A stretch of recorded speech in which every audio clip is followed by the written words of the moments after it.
To achieve Leslie's look today, we use the air curlers. And remember that every time you plug it in, you just take off the protection. This one is allowing you not to burn yourself when you're done. And then basically we started at the back with smaller section, and I alternate the direction. So I did a few sections like that and a few sections like that. And I kept on going until the top of the head. And then on the front, same thing, same idea. The contouring here, the very first sections, I just make sure that they were turning toward the front and the rest going toward the back. I work on the fringe area as well, which was really nice. So I was doing the hair, I was curling the hair going downwards like that. And then the very top part here, I was going at the back. And you can see that the fringe area is kind of opening up a little bit. The finish, then we go section by section, starting to open the hair from the back.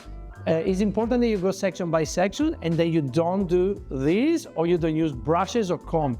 So you keep that, very natural feeling. It looks almost like a hippie. So this is Leslie's result, and we hope you like it.